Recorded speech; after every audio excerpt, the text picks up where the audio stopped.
Okay, kids.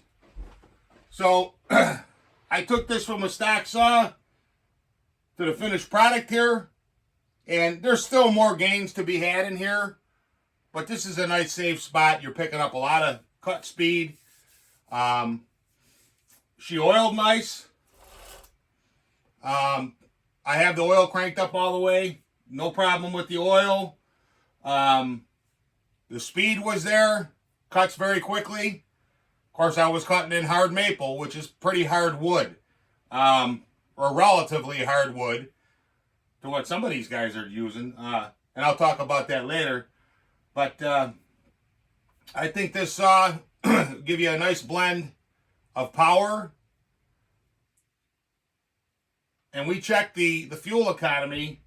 I cut approximately 1.5 quarts, maybe a fuzz less.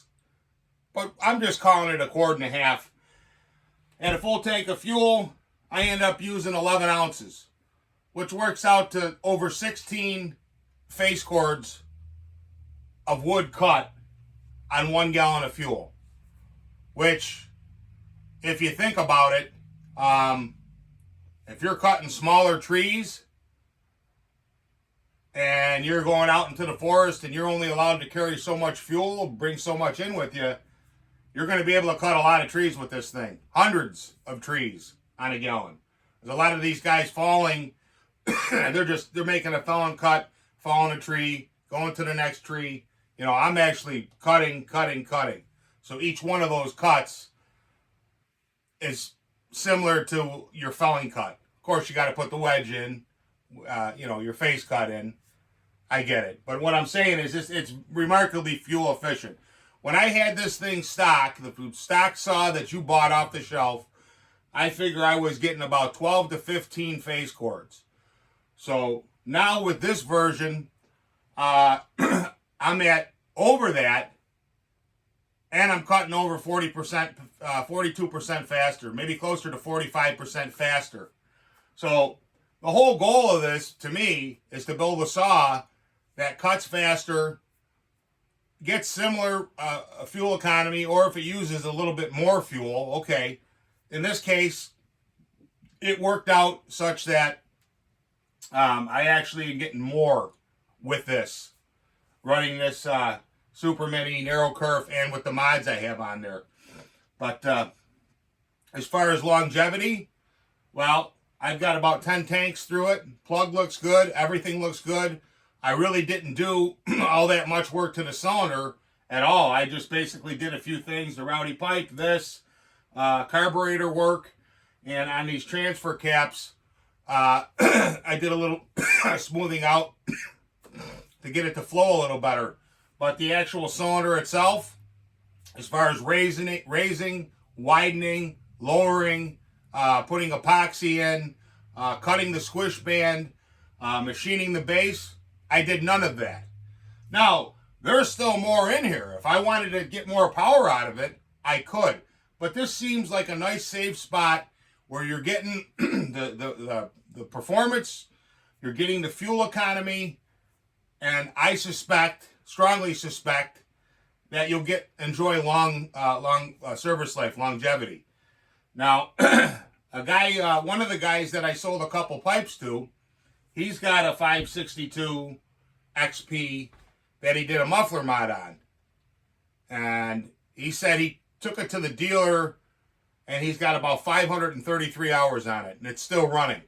So, as opposed to some of these guys that are out there, these hacks, they're machining stuff and your piston and your cylinder are supposed to be, and it's actually like this, and it's just, they're blowing up under 200 hours, which is garbage. That's why I don't want to do it.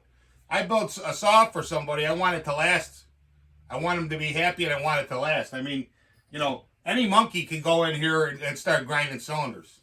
We were doing that, with the dirt bikes. I was what, 12 years old? So you're talking, 44 years ago, we were playing around with this. So, I mean, I don't know, these guys, everybody's grinding the cylinder and then, thumping their chest and saying, oh, look at the number I make on a dyno. Well, that's great as long as it lasts. Because like I said, any monkey can go in there and grind it and make more power. But is the saw you're gonna get the mileage out of it, or are you gonna get the longevity? Now, some guys aren't concerned with that. Some guys want to raise cookies, and I say, well, then just put a pipe on the damn thing. Why spend all that money on something that's gonna blow up on you anyways? You might as well just put an expansion chamber on there if you want to race, and work on your chain.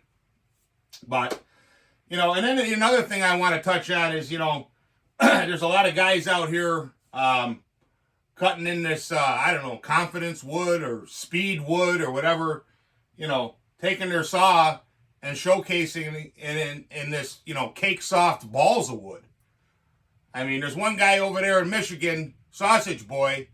I'm on one of the forums, and he's back in there. He's running his mouth, whatever, buddy. Like I said, I've been saying for 7 years. Anytime you want to run the saws, run them. But he ended up leaving the forum because he just said that he wasn't being himself or whatever, and he was acting really like kind of a jackass, But like I said, I went out and went on eBay and I got this guy's saw. I have that guy's saw, So I'm not like him and talking with a paper asshole, Is this the fastest 562 out there? No. Could I make it a lot faster? Well, sure I could. But for me, why would I want to do that? I mean, it doesn't make any sense. I've said for years, I want to take this 59.8 cc's and make it run with the 70 cc saw. Okay? So you're 20% and you're going to enjoy a long life. You start getting in here and grinding and doing all kinds of stuff and taking a 4.7 horsepower saw and knocking it up to 7 horsepower, which is possible to do. It's just not going to last. It's just, again, it comes back to physics and comes back to strength of materials. It's just the way it is. These guys can do this all day long, but you can't argue with it. And every saw that I've ever run or built, and I learned a lot from looking at other guys' saws, all used the laws of physics to their advantage. And that's why they ran well. Simple as that. Alrighty.